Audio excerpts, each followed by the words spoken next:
Welcome to Chris and Carlette Live, a podcast about life, love, and overcoming obstacles. Each week, we discuss the good, the bad, and the indifferent of life's interruptions. Now, here's your host, Chris and Carlette. Keep believing, don't go stressing, keep it moving. God, we're resting, here to help you, here to bless you.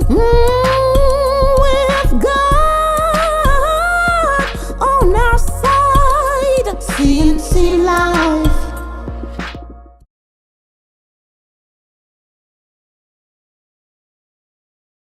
Popping up here. There we go. There's the audio. Yes, we are here. We are live on the 43rd episode of Chris and Carlette Live. You know, I was wondering about that. I was doing the math in my head and counting back. This is 43 weeks of consistency since January the 4th of doing this every Monday evening, Chris and Carlette Live, Life's Interruptions. And happy about it. Yes. Glad about fortunate, it. Yes. Honored for the assignment. So, how was your weekend? It was great. Busy. We had our big catering event. Yes. Simply Goodness Incorporated. Yes. Official launch with a big catering. Yeah. It was an event for the Toastmasters. Yes. I had to cook over 300 pieces of meat. No, 400. 400 by my taskmaster, my boss. Boy, what do I say about that? But see, you had to do two things. I had to do, 7 other things? Yeah, but I was over a hot pit. I was over a hot oven. 2 of them. I had to make sure that the meat didn't burn. I had to make sure the pasta was right, the peach cobbler was good, the lemon pound cake good, the potato salad was just right, and the fresh green beans was good. I had to make sure that the meat was moist. I had to make sure all the condiments was fresh and crispy and pretty. I had to make sure that nothing fell on the ground. And I'm glad you did. Yes. See? What else? Yesterday was a great day for you. You think so? Mm-hmm. It was an honor to serve. It's always an honor to serve in the house of the Lord. I had the privilege and honor to cover for my wonderful, we've had on twice, I had to cover for our Sunday school teacher, Dr. Dwight Owens. And it was coming out of the Song of Solomon, the tradition of love, and it was a beautiful story, and talking about the invitation to courtship and consummation of marriage between consummation. Yes. And Praise so the it was Lord. wonderful. It was wonderful. It's like, let's stop looking at what God created as evil and ugly and making it that. It's beautiful what it was intended to do. So it was a good lesson. We had a lot in attendance and had good feedback. What about the other piece? The other piece, I had the honor and privilege of speaking before the church, breast cancer awareness. As you all know, I'm 15 years out since the diagnosis, and I have been healed. I am good. All is well. I've recovered and went on my life. And you can hear about the whole story in our book, Life's Interruptions, His Beauty, Her Battle, that we came out with. We launched about 3 months ago. We just had 3 more book sales today. Yes. Yeah. Watch it. Yay for book sales. We are grateful for those things. Yes. And so if you are interested, you can contact us or go to lifesinterruptions.com to order the book. That will be wonderful, lifeinterruptions.com. Or you can also purchase our book on Amazon. However, if you go to Amazon, it will not be a signed copy. You will have to go to Life Interruptions, and it will come from us, and it will be signed personally for you. And again, thank you all who have purchased and supported us this far. I mean, have been with us, and we appreciate you. We really do. It's the story of what we went through as a couple. So you get 2 perspectives. You get his as the caregiver, the spouse, and of course mine. and it'll be one topic and two different perspectives. It's really something. And so we've gotten good reviews. As you know, last week, you can even watch last week's show was the book review. We had two people who finished the book rather quickly. And we're actually going to do a part 2 within a week or two of that, because we only got so far, okay, because it was really in depth. And so we all agreed, and then we ran into technical difficulties. So we're going to do a part 2 in the next week or two, and you'll hear all about that. Yes. Your hair is gorgeous, I must say. Oh, well, thank you. Thank you. I didn't say that. Thank you. It's so long. It's getting so long. Because I stopped cutting it. Well, I mean, it grows when I don't cut it. Well, I mean, it grows, but I keep unless cutting. you Let me do say what you're told from your husband. Okay. Anyway. Yes. Because you're talking about cutting it, but it is beautiful. Thank you. Hey, but we have a guest on who's do. patiently waiting that I'm so excited for. I'm very. This is your topic, though. You are pregnant. So? I'm pregnant. I am. I'm pregnant with possibility, huh? So I am so glad. Did you want to introduce her? You have all her information. I do. Oh, hold on. The producer is slipping. He's slipping. Well, if you know what I've been through today. Oh, I know, honey. I know. Yes. Let's see here. Hold on. Let's see here. Okay. Here we go. That was fast. See how the producer I mean, you're really good. You're good. So it's a friend of my boss at the place that I work for. That we are so grateful. Yes. It's his lovely wife, and we appreciate him allowing her to be on our show, I guess, right? She might say otherwise.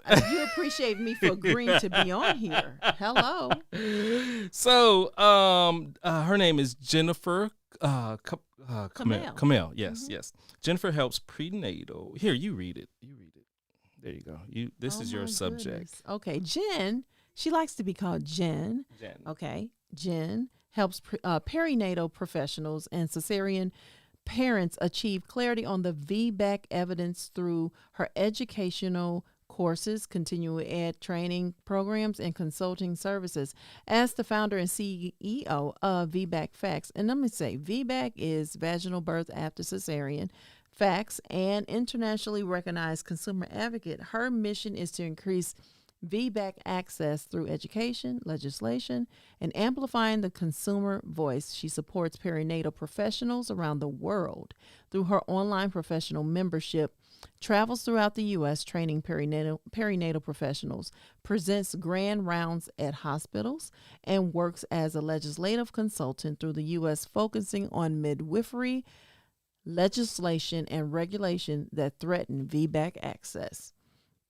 Over the years, she has testified multiple times in front of the California Medical Board and legislative committees, educating legislators on the importance of VBAC access, and has served as an expert witness and consultant in legal proceedings. She envisions a time when every pregnant person seeking VBAC has access to unbiased information, respectful providers, and community support so they can plan the birth of their choosing in the setting they desire.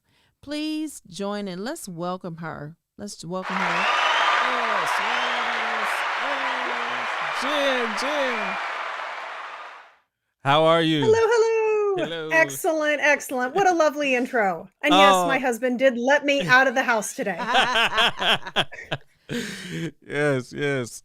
So how have you been doing?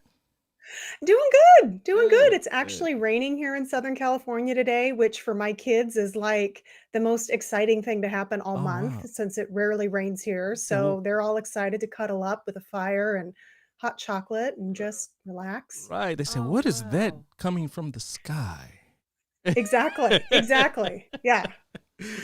Wow. So this is an important subject matter, and we appreciate it because, and I'll let my wife give her testimony, but because she was I shouldn't say unable, or what is the correct term? Okay, let me She just was tell my story. okay. Just go ahead, tell your story. Okay. Yes. So it was a very early Wednesday morning, March 3rd, 2004, at exactly 5:20, 5:15 a.m., something like that.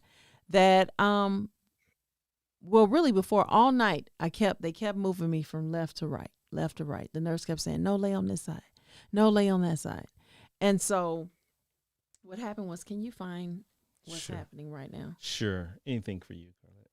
So, so what happened was, all of a sudden, it was like a little bit after 5. I was trying to get some sleep. I got tired of nurse. No, we need you to lay on this side. No, and they never told me why. They kept flipping me back and forth. Mm-hmm. Okay. And so all of a sudden, the doctor comes in. The baby's heart rate has dropped down to 52. And we need to hurry up and take him out. We cannot wait for you to go into a more progressive, because they had given me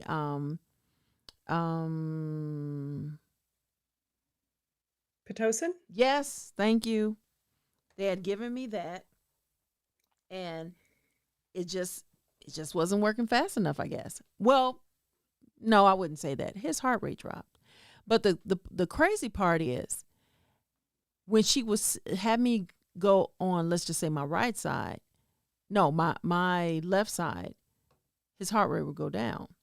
And then when I would go on the right, it would go up. So my thing was, why will you keep telling me to go side to side? Just let me stay on one side. And then all of a sudden, okay, we need to do our emergency C-section. I'm just like, okay. All I know is at 5:20, we went from one nurse to 10 people in my room. And my room was exactly across from where they would do emergency surgery. And me getting naked in front of your mom. He dropped his pants in front of my mother. I'm just saying. He dropped his pants. Now, was there a reason why you were taking your pants off? Because they told him he needed to change clothes immediately. They handed him some scrubs Oh, I see. Okay. to go in. And so he dropped his pants in front of my mother. And she said, Lord, she said, Chris, get it together. And I was nervous. all I know is I just began to speak the word of the Lord, and just I began to quote scriptures. And God has not given me the spirit of fear, but of power, love, and a sound mind. That's the only scripture. I just kept saying it. And the anesthesiologist, the nurse, they were down, near my mouth, and they're hearing me saying this. I wasn't loud. I was just to myself. And I remember at 5:27, Christian came out, and the nurse said, this was my first time ever seeing somebody go through this, quoting a scripture, and I experienced the peace. Wow. I remember him saying that. And so, yeah, I did not have to go to intensive care. Neither did my baby. And we were back in the room by 6 a.m. Nice. And so that was the first birth. So fast forward 5 years, diagnosed with breast cancer, told I had to wait to have babies. Fast forward another 7 to 9 years, then we get pregnant again by the grace of God, because they weren't sure if I could have any more babies after what I went through, because it was diagnosed as stage 3 breast cancer. And so they put my ovaries to sleep. I was on the hardest birth control in the market, and that they said I was going to, and they put me on steroids. So they told me, you're going to have symptoms of menopause and pregnancy at the same time. So I know what like fun. Oh, it was crazy. I know what a hot flash feels like for real. And at the age of 30, and then have cravings and from the steroids. And so anyway, fast forward, I'm pregnant, get pregnant with Evan quickly. As soon as they released me, I was pregnant in 3 days. And so after that, the doctor was like, okay, the doctor was amazing. And so he was like, so, we're getting closer to birthing. And I said, so, let's talk about me having a VBAC. And he looked at me. He said, I don't do those. He was like, they are too dangerous. He said, with your health history, I don't want to try anything. We're going to do another C-section. Your first one was, rule of thumb. If the first one started that way, you continue on. He said, I do not believe it's too dangerous. It's more dangerous for the mother than the baby. And he said, I'm not trying to lose anybody. And so, needless to say, 3.5 years after that, we pregnant again. We had our third child, another C-section. Now, then I start hearing, well, you could possibly have this third child as a VBAC because we don't like all these continuous C-sections. Now, mind you, baby number 2 was born in Georgia. Baby number 3 was in California. So okay. The talk was different. It was like, you can have a VBAC with number 3. And by this time, I was scared from number 2. I was like, no, I'm not going to do that. I was scared too because I didn't know if like the wound or the cut, was going to affect. But she was so good. She cut where they cut the last time, and she cut even smaller. And my baby girl came out. She came out. I'm telling you. Hey, we have a question though, right quick. Already. Yes. Right. So Carolyn, she said, is Pitocin commonly used for VBAC? That's a really great question. So Pitocin can be used during a labor after cesarean. There are increased risks of uterine rupture when we use something like Pitocin. But when we have a situation where the baby needs to be born sooner rather than later, and not necessarily in the next 15 minutes, which is when a C-section would be done, induction via Pitocin gives people options and enables them to potentially avoid a cesarean and have a vaginal delivery. However, some facilities and some individual providers don't induce VBACs, but it's important for people to know that national guidelines published by the American College of Obstetricians and Gynecologists says induction is an option with Pitocin or with something called a Foley catheter. Oh, wow. Oh, times have changed. I'm telling you. Well, I think part of it is time, but I think also part of it is who aligns themselves with the evidence and who does not. Because, I'll give you an example. Back in 2004, ACOG, again, the American College of OBGYNs, said that if someone wanted to plan a VBAC after 2 cesareans, they had to have a prior vaginal delivery. Okay, so that was in 2004. In 2010, they removed that requirement. And yet there are still doctors who practice to this day in 2021 that say, well, you can only plan a VBAC if you've already had a prior vaginal delivery. Now, are they not up on the evidence, or do they not know? I mean, this is an anecdote, an example of why it is important for people to understand what the facts are, because that way, if you know that ACOG removed that requirement in 2010, you could say that plainly. You could say, oh, well, that's no longer a requirement.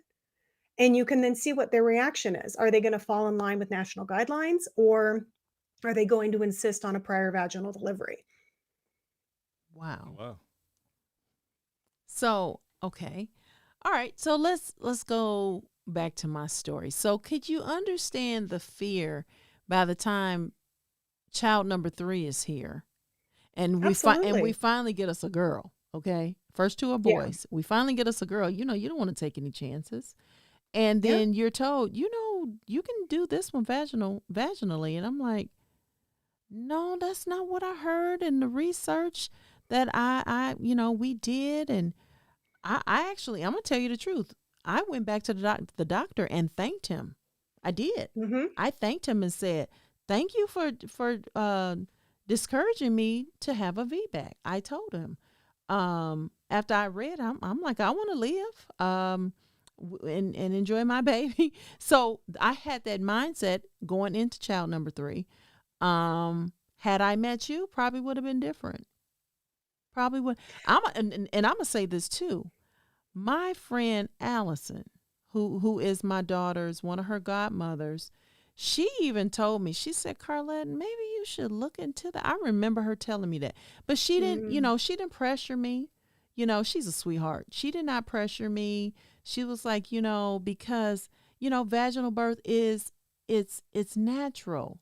And, being in tune and in rhythm with your body, and your body will your body will act right. Your body will you can trust the process, trust your body and nature and what God had intended for your body to do. And so it now hear me good. She did not badger me. She was just like, um, it's something you should look into. And so my OB in California, she was like, you can do this vaginally. You really can. So yeah, but I think just what was said to me 4 years prior. No, I take that back, longer than that. Well, no. 4 years prior, it just stuck with me. It Yeah. just stuck with me. All right. And So, what year was your second and third babies born? okay, second was 13 and 17. 13, and then baby girl 17. Okay. Yeah. And again, 13 in Georgia, Yeah. 17 Oh, no, I in hear you. I California. hear you. Yeah. Yeah.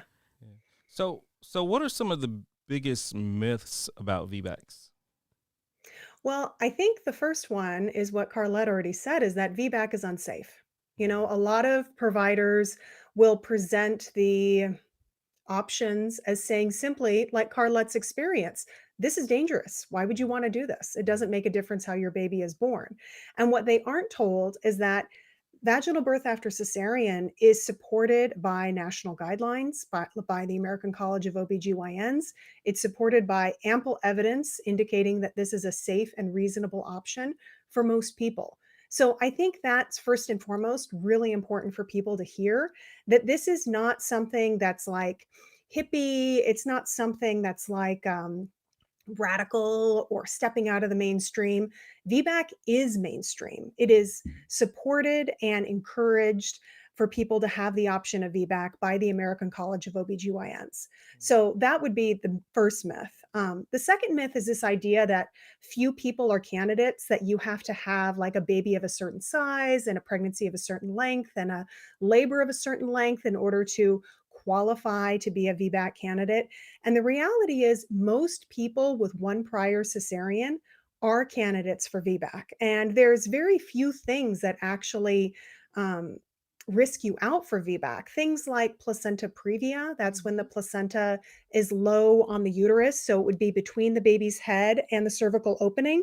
And so you don't want the placenta there. So that's placenta previa. And that's when you would want a cesarean. Or things like placenta accreta, which is when the placenta embeds too deeply into the uterine wall.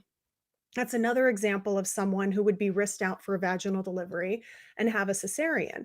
But those complications represent a small percentage of the population. So most people are candidates for VBAC. A third myth is that only VBAC carries risk. Like in Carlette's story, you share how you were told, VBAC has these risks. It's really dangerous. Don't you want to live? But there were no risks associated with repeat cesareans. And that is the story that's told to hundreds of thousands of birthing people every year. VBAC has these risks. Cesareans risk-free. Isn't it an obvious option? But when we actually look at the research, and again, you can look at ACOG's guidelines or even go to vbacfacts.com/ACOG to read a review of their guidelines. They're very transparent in that VBAC has risks and so does repeat cesarean. And in both situations, odds are good that you're going to come out with a healthy baby and a healthy mother or a healthy birthing parent. But there are uncommon complications that are associated with both. And this is why they are both reasonable options. So that would be the third risk. And then the third myth. And then the final myth is that if a hospital doesn't offer VBAC, you have to have a repeat cesarean. And I think this is another really important thing for people to hear, that you can always say no. If you want to have a vaginal birth after cesarean, you can always decline a repeat cesarean and say, I appreciate the fact that this is what you're recommending, but I want to labor after a cesarean and see how things play out. And this concept of informed refusal has been supported and elevated by ACOG for years. And most recently, they published an excellent committee opinion on the topic discussing how that this is something that people have the right to do. So, not to let people make you believe that just because hospital policy is this or just because your provider thinks this, you always have ultimate power and control, or you should, over what happens to your body. That's good. That's good. Wow. I have a Jennifer. I'm not sure where she's texting from, but she said, from a doula standpoint, what are some of the signs to watch for while in labor? That's a good question. So, they're talking about uterine rupture symptoms, I'm assuming? I'm not sure. She's that's all she put in the comment. Well, I'm going to assume that she is talking about uterine rupture symptoms. And Jennifer, if you're still watching, you can go ahead and follow up with your text on specifically what you're referring to.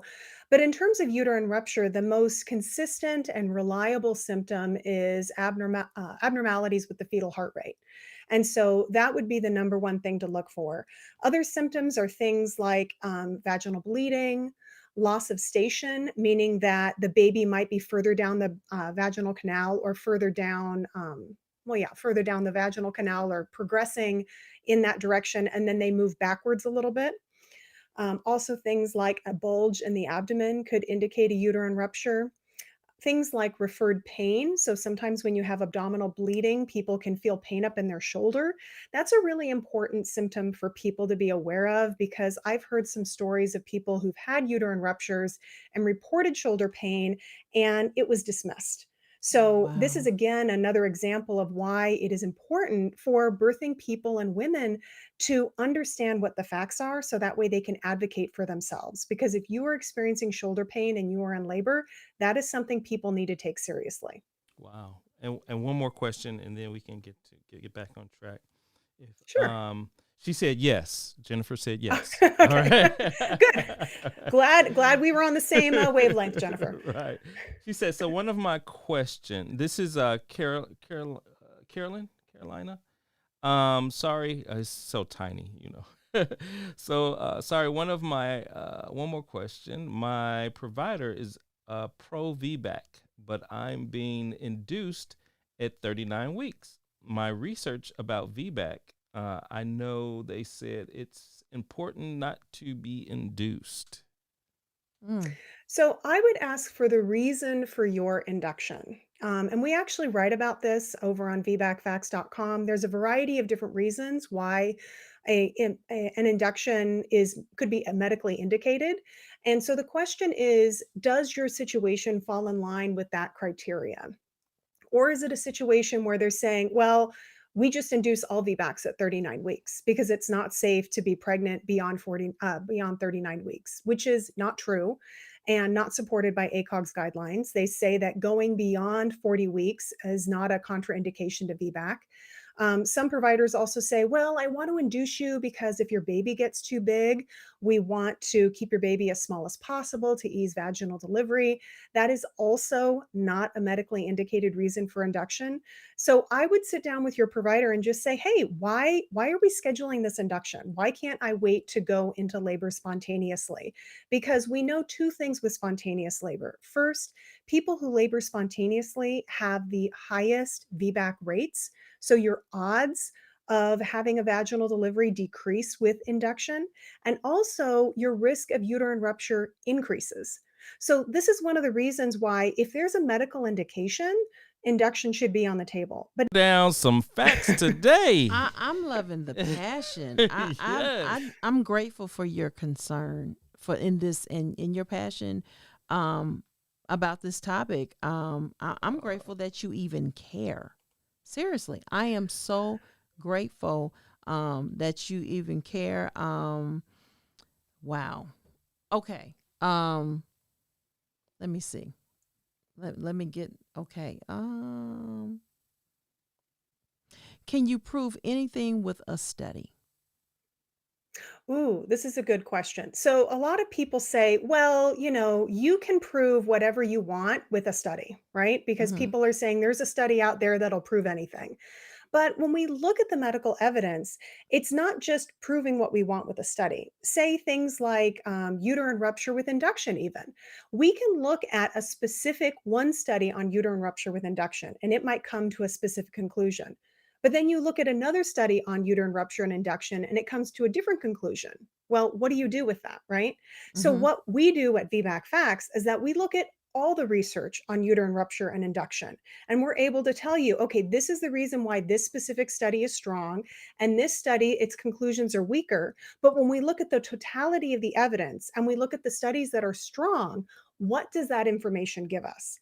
And that's the difference with when you're looking at a review of all the research versus just saying, well, let's pick out this one piece of research and this one piece of research. Because we want to really understand what is the connection between uterine rupture and induction, or uterine rupture and birth intervals, or the risks and benefits of VBAC after 2 cesareans. So that's part of Mm. the work that we do at VBAC Facts. Wow. Well, hey, if you all, to our guests that are watching, we talk about life's interruptions, the good, the Yes. bad, and the indifferent. So Mm-hmm. if you'd like to subscribe to our Facebook or YouTube, please click on the like and please share this out. Thank you. Yes, on Facebook, Facebook and and YouTube. Chris and Carlette Live page. Yes. Wow. Okay, so I feel cheated. Yeah, I feel cheated. Now, let me ask you this, and you can choose to answer this or not. I'm not sure. Is the reason why they choose to do a cesarean over a VBAC, is it because of the cost factor? Well, there are a variety of factors that impact access. One of them is just strictly fear. Mm-hmm. Providers are scared. They Uh, don't want there to be a uterine rupture. Providers are worried about them being sued in the event that there is a uterine rupture. Providers are worried about the inconvenience of having to, because I mean, consider the amount of time they have to spend when someone is laboring in a hospital versus doing a C section. A Yeah. C section is scheduled. They can schedule it during the day. yeah, They're not being called in the middle of the night. I mean, it just works it's better in terms of their convenience. lifestyle. It is convenient. But the one commonality that you can see with all of these factors is that none of it has to do with what is best for the mother and her baby. Wow. Yeah, yeah. Can we I go would. back in time? No, we don't have to go back Oh. in time. We can actually have Yeah, another baby. not too late. Hmm. Or maybe Hmm. it is. I mean, we Hmm. just got to get some things undone. But There she is, Miss this America. is number 3. This was Miss Hollywood, born at Hollywood Presbyterian. Oh. Yeah. So Say hello. say hi, wave your hand. So yeah, let's go ahead and try. No, we're not. Just playing. Okay, so okay. So what does VBAC have to do with switching lanes? Okay. With race?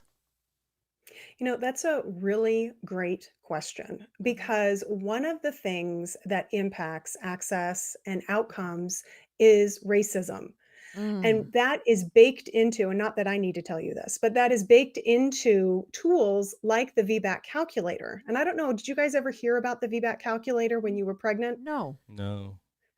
So the VBAC calculator is a tool that was developed based on the findings of a study. And what they found was that people of color, specifically Black and Hispanic people, had lower VBAC odds. So that is for a variety of different reasons. But I think a huge contributor to that is the impact of racism in healthcare. And so we have this study that incorporates the findings of racism. And then we have a tool that is based on that study.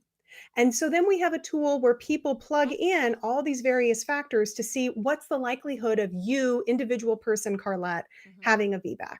Well, the problem is if you were to type in someone's statistics and ask for a variety of different bits of information like your height, your weight, whether you had your prior cesarean for labor arrest, which is another word for failure to progress, and a few other questions, including race. So you could enter in all those things and say the person is white, and you'll get a 78% VBAC odds. And this is based, I actually go through this in one of my trainings, but to keep all of those factors the same, and you just change the fact that the person is Black, and it goes down to about 55% odds. So when your provider pulls out this seemingly scientific tool and you see, oh, I only have a 55% chance of having a VBAC, I'll just plan a repeat cesarean. I mean, that is one of the problems with tools like that, and how people, again, another example of why knowing the facts is so important, because if you know the background of this tool, then you'd be able to say, oh, I actually know that that tool is problematic because of how it reflects back to us the racism that is at play in our country and in our healthcare. Now, recently, the last couple months ago, they removed race from the tool.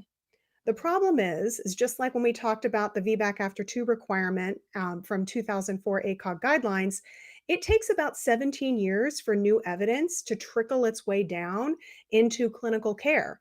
And so there are many people, many clinicians who are certainly still using the old VBAC calculator that generates these significantly lower rates for Black and Latinx people. Wow. Okay, so I just did the calculator. Okay. Okay, let me see. Is that an app or something? I went to You can go to vbacfacts.com/calculator and read more about it, but you can also just Google VBAC calculator, and I'm sure there's 3 primary calculators that are used. And then we have this new one that doesn't ask for race. Interesting. Okay, this one didn't ask my race. It just wanted to know. Okay. It wants to know my age, how tall I am, my pounds, my weight, and my history, obstetric history. And let me see. It was I treated for chronic hypertension or arrest disorder indication for prior C-section. What is arrest disorder? So that means that it's another way of saying failure to progress. It means that your body was no longer dilating. Oh, no. And actually, that specific question is one of the problems with the VBAC calculator, because about 50% of people who have their cesarean for failure to progress, I'm trying to think, is that correct? 50%? I'm going to say a high percentage, and you can go to vbacfacts.com/calculator to read the exact percentage, because I'm not pulling it up off the top of my head. But a significant percentage of people who have their cesarean for failure to progress don't actually meet the criteria to receive that diagnosis. Now, the problem is when they get pregnant again and they're like, oh yeah, I had my cesarean for labor arrest or failure to progress, that significantly decreases their generated VBAC odds from the calculator. And so this is yet another reason why it's important to know the facts so you can advocate for yourself. Wow. Jen is firing these questions at us. Yeah. She said, well, excuse me, go ahead. I want to give her my percentage they gave me. Okay. Oh, yeah. Okay. So my predicted chance of vaginal birth after cesarean is 54.5. Okay. And the 95% confidence interval, 48.9 and 59.9. So, Carlette, go in there and change your race to white. No, it didn't ask. It didn't ask my race. Oh, it didn't. Oh, okay. Did I thought you said it did. Okay. So yeah, 55%. It's using AI to depressing. determine your race. Oh, okay. No, I'm just kidding. I don't know. It could be using AI to determine, but this is the MFMU network. Yes. bsc.gw.edu. So so kind that of is the calculator that recently removed race from their criteria. Okay. Wow. Okay. Jen asked, how important is position during a VBAC? Labor laying down versus different positions? Oh, this is a good question. That is. It has the same role as it does in any vaginal delivery, and that being movement helps facilitate the baby navigating the pelvis and being born vaginally. So, when we have freedom of movement and people are able to get into positions that are more comfortable for themselves, that help them cope with labor, and also keep that baby moving in a position that's optimal for delivery. That's going to increase your odds of having a vaginal delivery, as opposed to being told you have to be laboring in bed on your back and you can't really move around. And I remember when I was in labor during my VBAC, laying in bed was the most excruciating position to be in. And I Mm. could easily imagine, had I been in a situation where I was unable to move around, that I would have certainly opted for an epidural. Absolutely, because it was horrendous. But what made delivery and labor more easier for myself was being able to just be upright, and specifically like leaning on something, like leaning on a countertop. That made it easier for me to cope. And so that's just one example of the beauty of being able to move during labor. Well, Wow. I will say this. Hmm. My desire was with baby two, but after what he said to me, my desire Mhm. going in was I wanted a vaginal birth and I wanted to be in a pool. Yeah, I was going to ask Yeah. about I that. wanted to be squatting. I really did. Yeah, Um, absolutely. but after what he said to me, Yeah. that just left. Now, do they do those Yeah, at the of hospital? course. Oh, really? I didn't know Well, that. not all hospitals. Uh-huh. Not all have Yeah. that because there's a liability to that. It really is. Oh, wow. But when the baby enters in the world in water, they're still staying in that environment that they've been accustomed And to. it's not a shock to them. And it's not a shock to them. Yeah. Can you talk Wow. Yeah, about and that? some hospitals offer water birth, like you said, even after a cesarean. Mhm. And I think it's really important for people to hear that hospital policy varies greatly across the country, like you experienced, Carlette. Yeah, provider preference varies greatly across the country. Mhm. And so if you go ask three different physicians and go query three different hospitals in your community, you might get three very different answers on whether VBAC is safe and whether their facility supports that option or not. So I want people to not confuse a hospital not offering VBAC as being the same as VBAC is dangerous, because that's Mm. sometimes the message that people take home. But in fact, there are a variety of reasons for hospital banning VBAC, and some of those are similar to the reasons we shared and discussed about why providers don't attend VBAC, the notion of liability, the notion of convenience, and also on a hospital level, hospitals make a lot more money with C-sections than they do with a vaginal delivery. Of People course. stay in the hospital longer, Yeah. babies can stay in the hospital longer, there's an anesthesiologist to bill for, there's an Yep. OR to bill for. Mhm. So, I mean, it's an opportunity for hospitals to make money. And Oh. again, none of those criteria have anything to do with what the mother wants or what is best Mhm. for her and her baby. Can I get a refund? Oh, No, I'm we Seriously. need some money back. Well, Yeah. we had double insurance. Oh, yeah. We had double insurance. I- Well, And and you know what? Carlette, That made a I difference too. When I yeah. tell you I had the royal treatment all 3 times because of that insurance, especially in California, it's like they rolled out the red carpet. And it didn't make it any better. Her godmother, Allison, I have to send you pictures. My birthing suite, my suite. Oh, Oh it's my Mhm. different. God.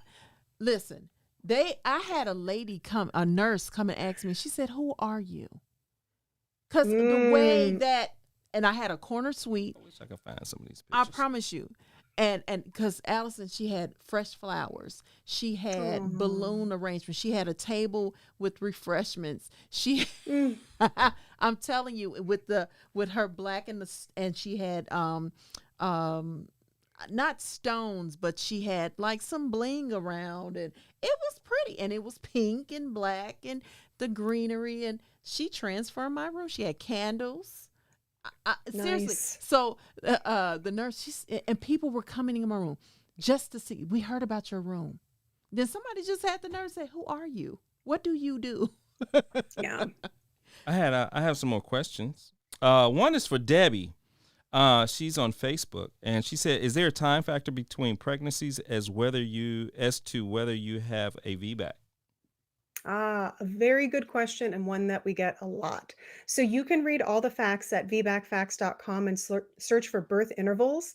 But the short story is that ACOG says short birth intervals, meaning the length of time between your cesarean and when you'll deliver vaginally or when you're pregnant again, is not a contraindication to planning a VBAC. So let me say that again. Short birth intervals are not a contraindication to planning a VBAC. However, what many people hear is, oh, you have to have 18 months between either your cesarean and your subsequent pregnancy or cesarean to subsequent delivery. And while ACOG reports lower VBAC odds for people who have short birth intervals, they do not say that the risk of uterine rupture increases. So this is another example of why it's so important to know the facts and also to know exactly what ACOG says, because when we see providers saying, well, you have to have this amount of time, that automatically risks out a significant proportion of people who are pregnant after a cesarean and would like the opportunity of laboring. Wow. I got some more questions. This is a hot topic. It's coming. Good, good. I'm glad. Let's see. Do you see the one from Heather McCullough? Oh, let's read Heather's right quick. The one. Let's see. Here it is. How might an epidural affect VBAC rates? That's a good question. I haven't seen any evidence to indicate that an epidural decreases VBAC odds any more than it would decrease the odds of a vaginal delivery outside of a prior cesarean. So I think this is an option that should be available to people. And I think the challenge with VBAC is that sometimes people are told, oh, you have to have an epidural if you want to plan a VBAC, or you can't have an epidural if you want to plan a VBAC. And I think that the people who are saying you can't have an epidural, there's a part of me that almost wonders if that is a bit punitive, if maybe these facilities don't attend VBAC or support VBAC, and them denying pain relief to people is a way for them to saying, well, look, if you want a VBAC, you can, but you're not going to get any pain medication. I don't think that's right. The idea associated with that is that if someone has a uterine rupture and they experience abdominal pain, the epidural might mask that pain. But as we write on the VBAC Facts website, there is not research to substantiate that. And if anything, we have research that says that is not the case. So, and also ACOG is clear that anyone who is laboring after a cesarean should have access to an epidural. And so I think that's another important thing for people to know. Good. Let's see. Let's see here. Let me go back a little bit. Let's see here. Okay, so this is somebody that's on YouTube. Another Jennifer. Hey, no, this is the same one. We're all here today. Exactly. Right. This is the same one. I think this is our third question from a Jen. Right. No, this is the same Jen. This is the same one. She said, oh, the same Jen. Okay. Yeah, and then I'm going to try to read it as if she was saying it, okay? Oh, okay. Lord. Yes, girl. Yes. Thank you. Exactly what I want to hear.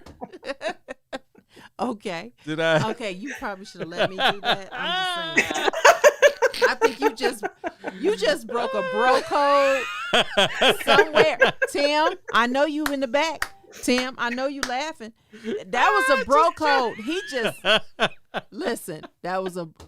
Okay, I'm gonna leave that alone. But let's see. Kelly said, as a childbirth educator, what is the most important pieces of information that I can provide to in the small time that I have with them? Thank you. Well, I think the first thing is that VBAC is a reasonable evidence-based option that both national guidelines and the medical research supports. So I think that's number one.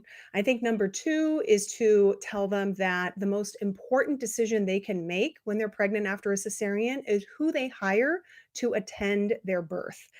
Because as we saw with Carlette's situation, she was told this is unsafe. And I actually wanted to share, Carlette, you had your baby in March 2004. I had my C-section baby in April 2004. So a month later, and what I was told was I had a C-section for breech. And so I was told next time you get pregnant, VBAC is an option for you. So again, talk about the difference in the advice and the difference in information that we hear. And we were both in California. I think, no, you were in Georgia in 2004. 2004, that's right. Indiana. Yeah. Oh, Indiana. Okay. That was the first one. And that's when they were in my room and it was like, okay, C-section. Hold up, this dude has found my pictures.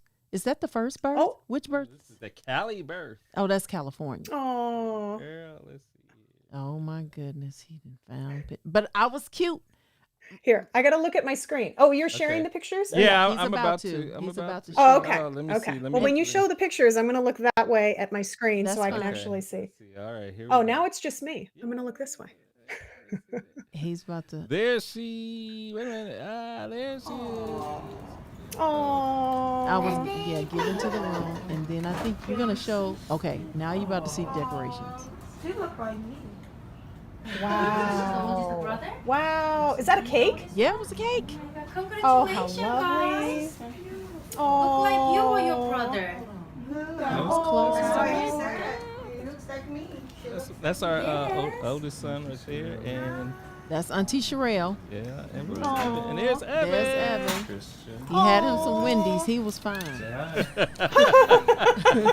He had his snacks. He was good to go. Right, yeah. Beautiful. Very, very good job. Yeah, that's it. Oh, that was an experience. Oh, I wanted to finish her question. Okay, I'm sorry. So the childbirth educator. No, it's okay. I just didn't want to forget.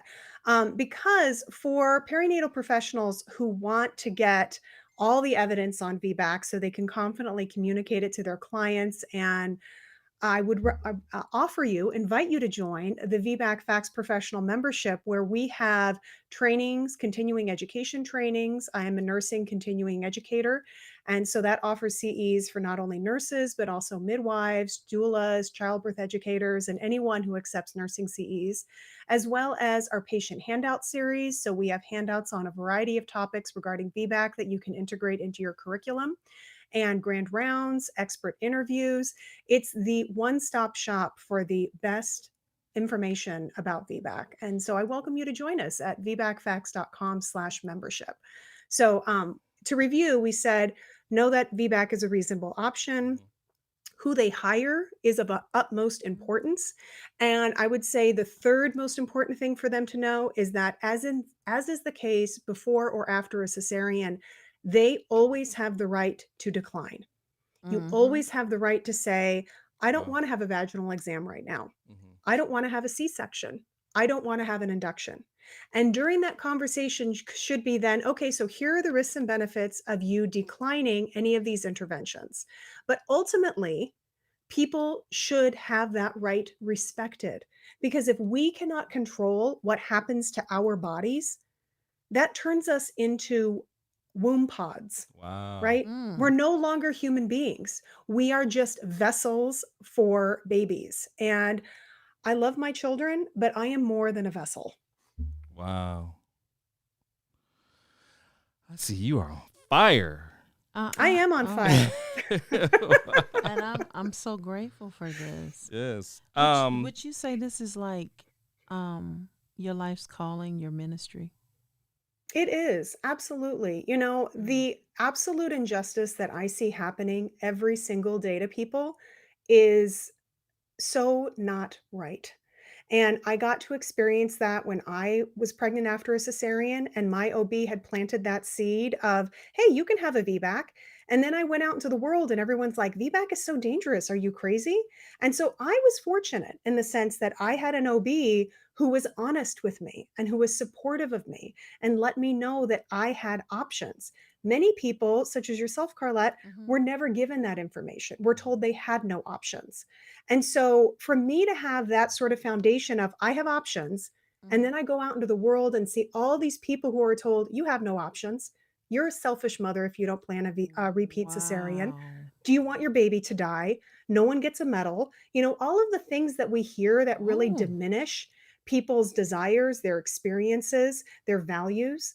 And so, and then especially once I had a VBAC and I came out of that knowing that there was nothing in this world I couldn't do, and that how many people were denied the opportunity to just make their own medical choices, it does fire me up. It fired me up then, and it continues to do so. My son will be 14 next month. Wow.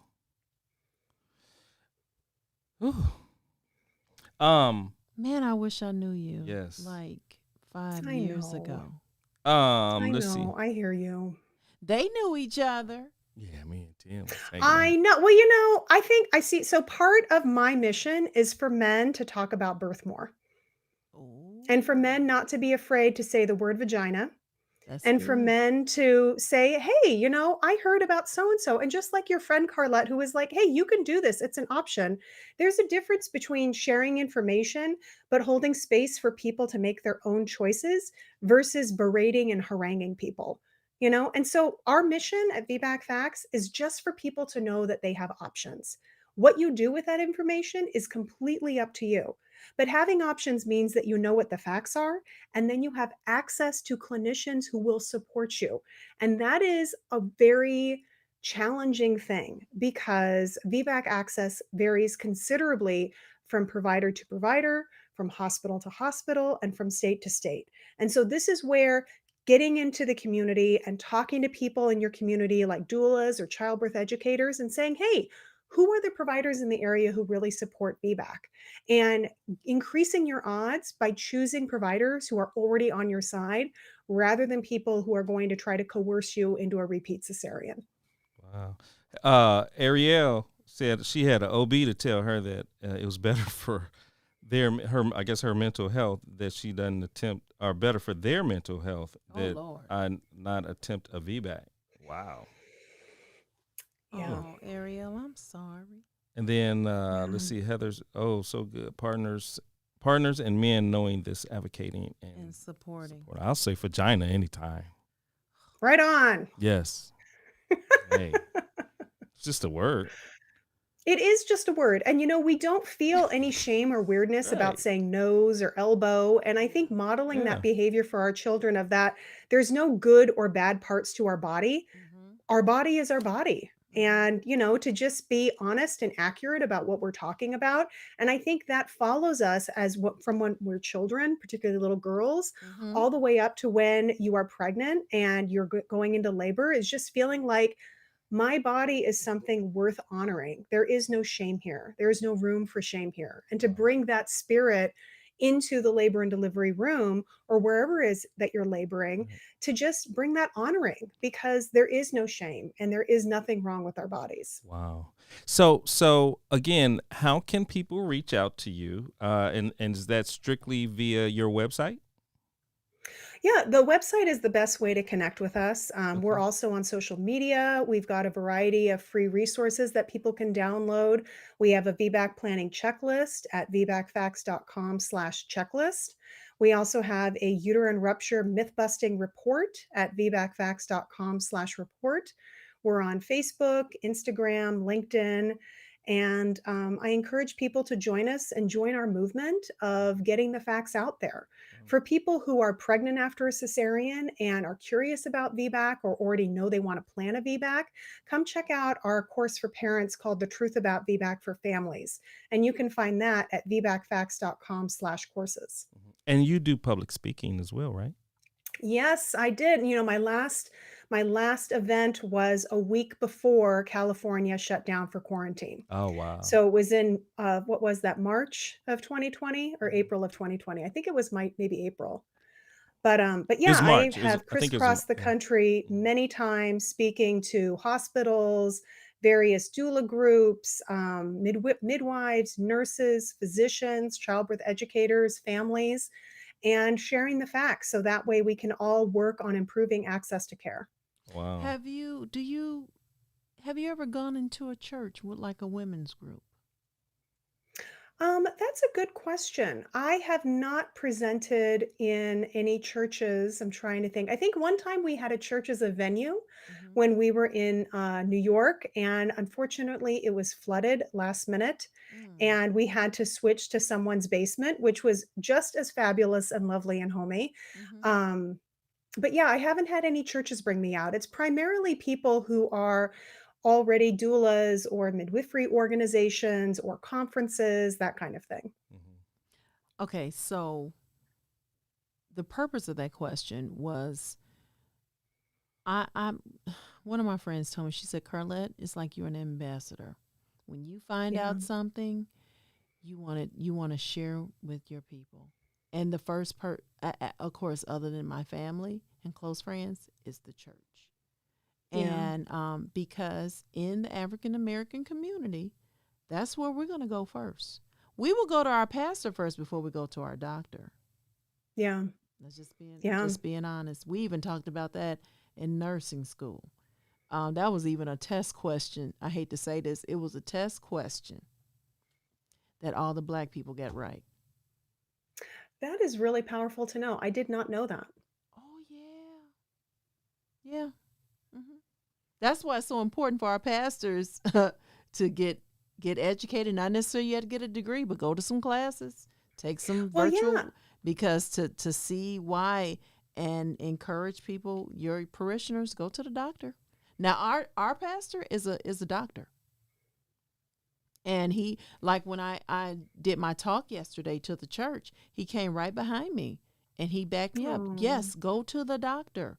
If this happened, he yeah. said, yes, we're going to pray for you. He said, but it's better to deal with when that C word comes.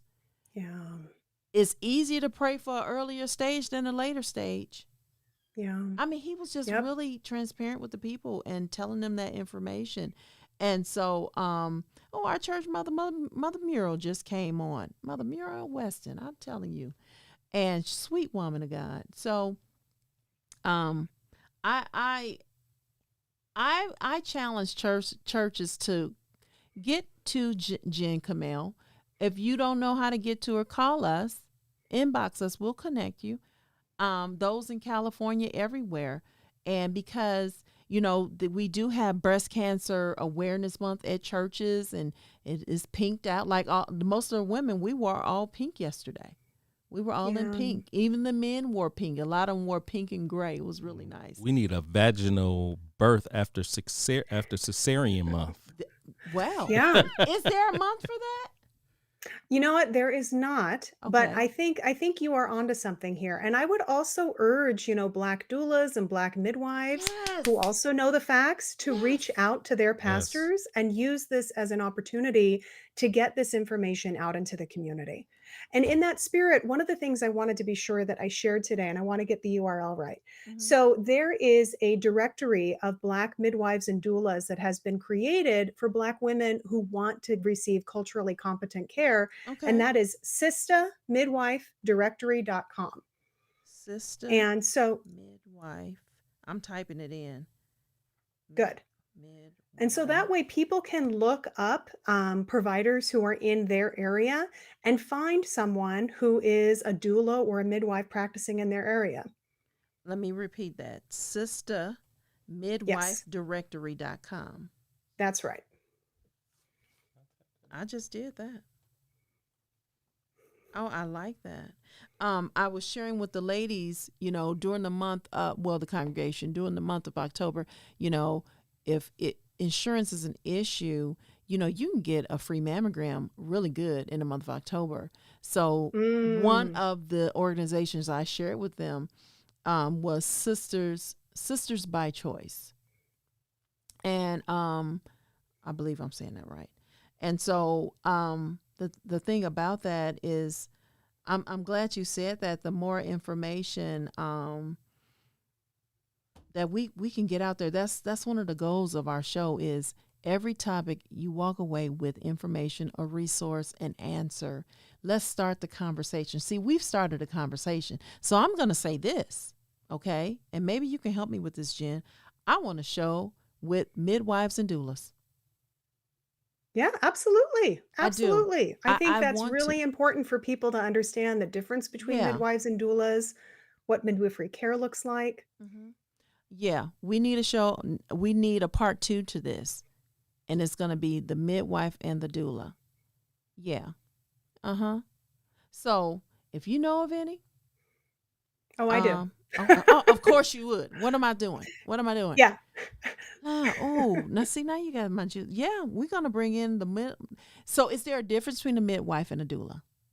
There is. So Okay. a midwife is someone who provides you clinical care. So they're the ones who provide you with prenatal care. They're the ones who are at your birth, checking your heart tones, doing vaginal exams, assessing to make sure that labor is normal. And then they're the ones who are there when your baby is born. So they provide sort of congruent care so let me say this a different way. So when you have a midwife, you don't need an obstetrician. A midwife replaces an obstetrician. So a doula is different. A doula provides emotional and physical support. And so they might rub your feet. They might, oh gosh, doulas do a lot of things that help support the birthing person during labor, while the midwife is doing more clinical care. I should have been a doula. You know for what? you. Hey, it's not too late. Oh, he just made me weak. Oh, I know. There's something real sweet there. Tim, get him. You know, he's out of the room. He Oh, knows he he did. knows he can't be when I'm doing interviews. Tim gonna roast you. I know Tim listening, so he gonna roast you, Mom. Oh, I'll give him the cliff notes. No worries. Well, I know it's late. It's late our time, but we appreciate. Gosh, has it already been an hour? I swear it feels like we just. Yes. Did you have any last words? Any final comments? Anything else that we missed? Oh gosh, any last words? Let me see. Oh, I want to leave everyone with this story. Okay. So someone was meeting with their OB. They had 2 prior cesareans, and their OB said, "Look, I'm looking at ACOG's guidelines right now, and the risk of you having a uterine rupture is 80%, and it would be against medical advice for you to attempt that." That is absolutely false. Wow. And this is yet another reason why it's so important for people to know the facts. The risk of uterine rupture after 2 cesareans is nowhere near 80%. It is not against medical advice to plan a VBAC after 2 cesareans. This provider was outright lying. So this is why I do the work that I do, because there is so much misinformation and coercion that is like a wolf's in sheep's clothing in healthcare. And we really need to take it upon ourselves to advocate for ourselves, learn the facts. And so that way we aren't that person sitting there saying, oh, 80%, absolutely, sign me up for a repeat C-section. That's not right. Transparency and honesty and integrity, that's what we deserve in healthcare, not lies. Wow. Jennifer, again, she said, I'm in. Hey, Jennifer, come connect, join our movement at vbacfacts.com/membership. This is definitely a movement, and I'm so grateful for this. I'm so grateful. Oh, thank you so much for having me on. Oh, do we have a final question there? Debbie says, are you familiar with the group ICANN, and are they on the same page as VBAC? Absolutely. ICANN is an amazing, they are the International Cesarean Awareness Network, ICANN, and they have chapters internationally where people can connect and get information, support. They have groups that you can meet either in person and online, and ICANN is absolutely an ally in this movement for better healthcare. Wow. Well, we have to plan for the midwife and the doula. The midwife. Yeah, And we'll the connect. We'll doula. connect after the show. Okay. Let's email and I can give you some names. That sounds like a Okay. good movie. The midwife. The midwife, and I do, film and stuff. So that It's sounds- also the start of a good joke. A midwife and a doula. We're walking into. Okay. All righty. So if you like what you've seen so far, I guess, if you're interested in more about Chris and Carlette live, we want you to like, share, and subscribe to our YouTube page and our Facebook page, so we can discuss the good, the bad, and the indifferent, and bring you more information about this program. If you would like to. Now, Jen, do you take donations? Oh, absolutely. Absolutely. Okay. I mean, people can provide, oh gosh, do you guys have show notes? No.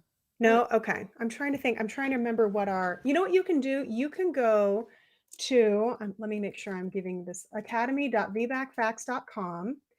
And there people can make donations to our BIPOC Scholarship Fund, which makes our programs accessible to people, BIPOC people who otherwise would not be able to access this information.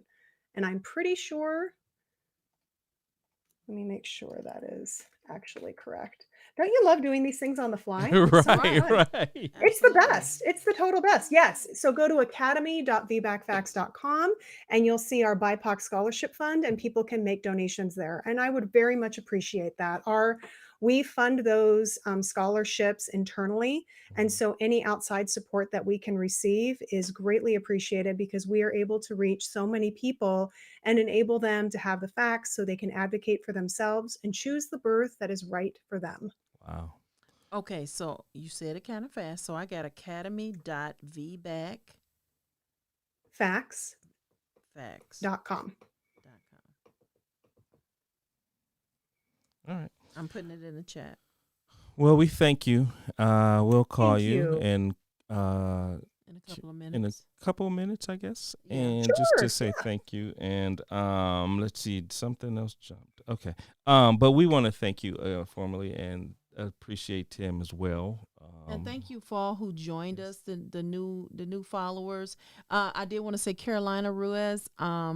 She did answer your question. She did. She gave tips and best advice. So she did that several times. So I did want to tell you, Carolina, we did address it. And Kelly Dillon said to you, you gave priceless information. She said, thank Oh, you. thank you, Kelly. Yeah.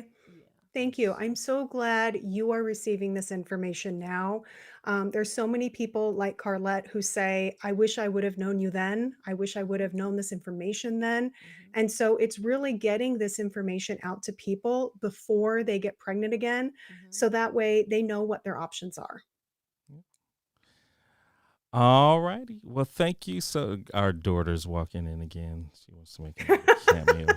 Hey, that's life. Life interrupted right there. Right, right. The good. Or the good, right. Well, thank you Yeah. so much again, and we'll be contacting you after the show. Sounds good. Take care, everyone. All All right. right. Take Thank care. you. All right, Bye. take it. Bye-bye. Thank you. Oh, wow. That was That was awesome. good. That was Wow. Good. Awesome. That was so as we log off our show, what do you have to say? Educate yourselves. Yes. Be your own health advocate. I said that yesterday, telling the congregation, ask your questions. Don't be intimidated. Do your research. Get more than one opinion. It's okay to fire your doctor and get a new one. Find people like Jen Kamel. Yes. Look up foundations. We are starting to find out there is almost a foundation for about everything. Yeah. You Google it. Google it. You have to Google it. Yes. I'm telling you, it's not going to come to you unless it's just divine providence. But seriously, Yes. Google it, research it. Don't be afraid to ask questions. Please don't think it's a dumb question. Your body is worth the effort, the question, your health. Be your own health advocate. And I promise you, I wish I would have pursued more. Yes. I would have liked to have seen that. A vaginal birth? Yes. You know what? Your behind would have had a camera. Not in the midst Yes, of, you would have. No, Yes, you would have. no. I know you would have. I just probably would have been intimidated like the week. Okay, you know what? Chris, come on now. No, I would have enjoyed to see that. To see my child being But I birthed. want to say, for all of us women, that was the only option was a C-section. Our birth was no less special than someone who had a vaginal birth. Mhm. We still brought life into this world. Yes. We did it, and I'm gonna tell you, the recovery. I should have asked her about that. The recovery after a C-section versus a vaginal birth is different. I think they're able to lose weight quicker after a vaginal birth. It's just something. The body is different, But again, it also is some other factors, what your health condition, and what it was before you got pregnant and everything. It's other factors to that. But yeah.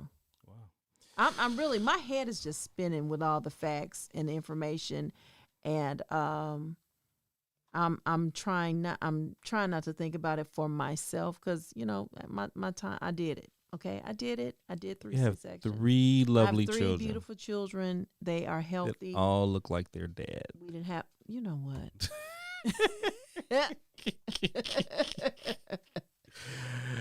Let's close this show. Listen, thank who do you we for have joining next us. week? We have a special guest. They started their own blog. Yes, they did. So they're on next week, and they're talking about their niche is marriages. Okay. So that's just going to be a good. So all the married folk, we want you on. Or you want to be married. Yes. All are welcome. All are invited. Right. So we want to thank everyone for tuning in. Again, if you like our programming, you can support us at sending a donation via Cash App. That's C&C Live. If you would like to donate to us to help further our ambitions into getting quality guests like the one we've had today. And what else, baby? Is that it? Keep praying. Keep praying. Keep praying. Yep. Don't stop praying. All right. Well, we will see you all next Monday at 7:00 Eastern Standard Time. Yes. Thank you so much. We Thank you. appreciate you all. Thank you. Thanks for joining us this week on Chris and Carlette Live. Make sure to visit our website, chrisandcarlette.com. If you're on Facebook, share this broadcast. If you're on YouTube, please subscribe to our show. You may also find us on Apple Podcast, where you'll never miss a show. While you're at it, if you found value in this show, we'd appreciate a rating on iTunes. Or if you'd simply tell a friend about the show, that would help us out too. Let us stay in contact with you by texting CNC Live to 474747. That's CNC Live to 474747. CNC Live.